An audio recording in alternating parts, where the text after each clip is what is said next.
Hi guys, I'm Fimibtriz and welcome to the channel. So if you're a nurse working in ICU in the NHS in UK, you've probably heard something called the ITU course. In this video, we are going to unpack what it's all about and why it matters. What is the ITU course? The ITU course is a specialist program in critical care nursing. The level at which you complete the course depends on your nursing qualification.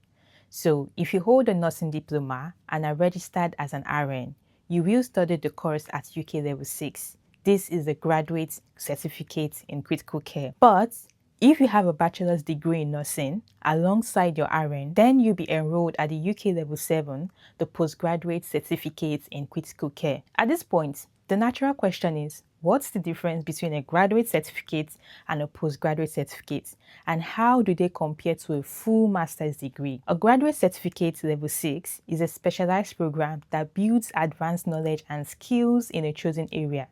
Academically, it sits at the same level as a bachelor's degree. On the other hand, a postgraduate certificate, level 7, is an advanced qualification equivalent to 1/3 of a master's degree, and it requires a bachelor's degree for entry. So, when you compare a graduate certificate against a postgraduate certificate, both qualifications are relatively short. Both are worth 60 credits and typically completed within 1 to 2 semesters. However, a graduate certificate level 6 sits at the same academic level as that of a bachelor's degree, and it is less intensive than level 7 study, while a postgraduate certificate level 7 is taught at master's level, requiring more critical thinking and advanced academic skills. On the other hand, if we compare a postgraduate certificate to a master's degree, both a postgraduate certificate and a master's degree sit at level 7 in the UK, but they differ in depth and scope. A postgraduate certificate is shorter, lighter in workload, and doesn't include a large-scale research project such as a dissertation. A master's degree, on the other hand, is a more comprehensive program that not only covers advanced theory but also requires a dissertation. Within level 7 study in the UK, there are different routes. We have the postgraduate certificate, which is worth 60 credits. We have the postgraduate diploma, which is worth 120 credits. We have a master's degree, so a MSc or MA, which is worth 180 credits and includes a dissertation or major research projects. And finally, we have the Level 7 National Vocation Qualifications, the NVQs. In many cases, the PG certificate and the PG diploma can act as stepping stones towards completing a full master's degree, allowing students to build their qualifications gradually. Now, how does all this apply to the ITU course? As I said earlier, if your highest qualification is a nursing diploma, so you just have only your RN or your RM, let's say RN in this case, you will be enrolled for the ITU course at a level 6. But if you already have a nursing degree, you will be enrolled for the ITU course at a level 7. Both pathways carry the same credit value, which is 60 credits. The main difference between level 6 and level 7 in the ITU course, aside from the certificates you receive, is the pass mark for assignments. So at level 7, you need to achieve a minimum mark of 50%. Whereas at level 6, the pass mark is set at 40%. So who can apply for the ITU course? I'm guessing different ITUs have different criteria for who can apply to be on the course. So ask around and speak with your education team. Whatever I say in this video is from my experience and might not apply to every NHS ICU. Of course, if you want to do the course, you have to be working in an ITU. In my ITU, before you could apply for the course, they did require having at least 12 months of ICU experience. You would have completed your Step 1 competencies and the foundation program. You would have to be fully up to date with all your mandatory and ICU related trainings, and you would have identified the ITU course as a development goal during your annual appraisal. And finally, having the full support of your team lead. How can you apply for the ITU course? Usually, advertisements for the ITU course will be sent by the education team, and they would list all the requirements and how you can go about the application process. For my application, I had to submit a CV highlighting my work experience and qualifications. a supporting statement minimum of 300 words explaining why I wanted to undertake the course and how it aligned with the department's goals, and a supporting statement from my team lead confirming her commitment to support me throughout the course. So then came the interview stage. For those of us who got shortlisted, they sent us a research article and we had to write an essay, basically like a critical appraisal of the article, and you put together like a 10-minute presentation breaking down your findings and showing how it could be applied to real ICU practice. On the actual interview day, we presented our work, answered some questions about the article, and then they asked us more general questions like why we wanted to be on the adult critical care program, which is the ITU course, how we thought we would cope with challenges, and how we could contribute to the unit while on the course. So normally the ITU course is funded by your NHS trust, and that's one of the big reasons why it is so competitive. There are always loads of people who want to do it, but only a handful of spots available. Once you make it through the application and interview stages, you then have to officially apply for funding through the trust. Now, because it's a postgraduate certificate, it's nowhere near as expensive as doing like a full master's degree, which is a relief. But here's the thing, you want to read the terms and conditions carefully before you sign the contract. Most trusts will expect you to stay with them for a certain amount of time after completing the course. So if you decide to leave before that time, you might have to end up paying back the money spent on funding the course for you.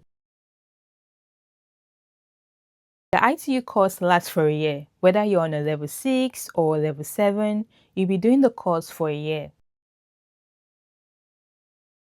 So just to say, everything I'm sharing is really from my own experience of doing the ITU course. The course itself is usually run in partnership with a university, which means at the end of the day, it's the university that actually awards you your qualification. That said, I've heard of some ICUs that they run their own in-house version of the course. So in those cases, it's the education team and ICU staff who organizes and delivers the teaching, without a university being directly involved. For me personally, my course was split into 3 modules. Module 1 was delivering contemporary critical care practice. So this is a double module worth 40 credits, and it takes a deep dive into how to care for the critically ill. Module 2 is developing and leading contemporary critical care practice. This one is a single module and it's worth 20 credits, and it focuses more on leadership, ethics, and the bigger picture of ICU practice. And then module 3 is like the critical care competencies. So basically your step 2 and step 3 competencies.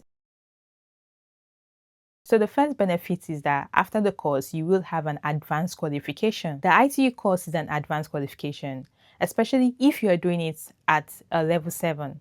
Academically, it's a boost and sets you apart from, everyone else. The ITU course can also act as a stepping stone. It can count towards a postgraduate diploma or a full master's degree later on if you decide to pursue one in the future. The ITU course is an evidence of specialist training. It shows you've had, formal, structured education in critical care, not just on-the-job learning. You'll be recognized as a specialist ICU nurse with academic backing, not just clinical experience. You'll gain deeper understanding on how to care for the critically ill, and that translates into better decision-making in practice and makes you more confident as an ICU nurse.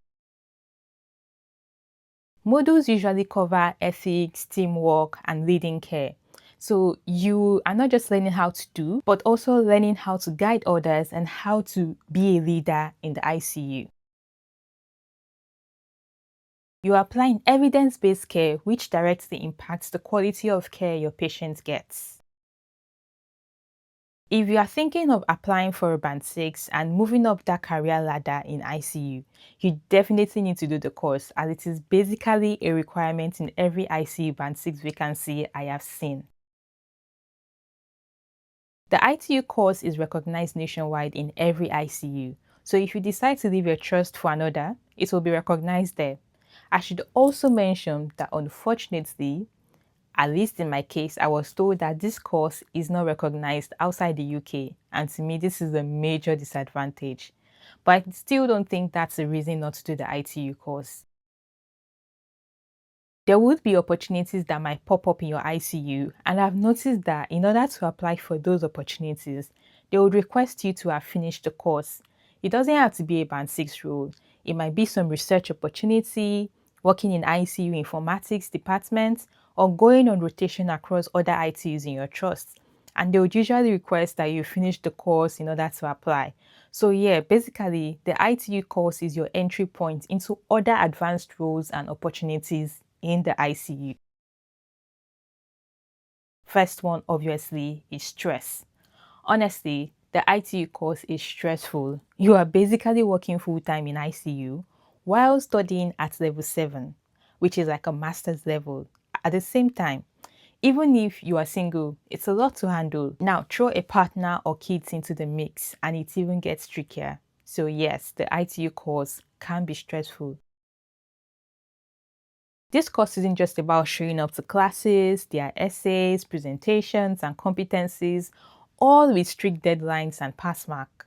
Juggling that alongside a full-time ICU job can be overwhelming. Safe to say, your social life might take a back seat for a while, unless you've got superpowers or like you are a complete genius. At this level, you are expected to critically analyze literature, write at the master's level, and engage in like some kind of higher order of thinking.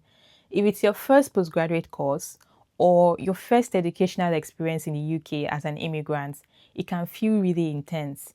Meeting all these requirements do take serious time and effort. ICU work is already high pressure, and adding academic demands on top of that can increase the risk of burnout. With deadlines piling up and clinical responsibilities ongoing, it can actually feel like a lot. And that's it for today, guys. I hope this gave you some insight into the ICU course. If you've got any questions, thoughts, or funny ICU course stories, drop them in the comments. I'll be reading them all. Until next time, take care and bye for now.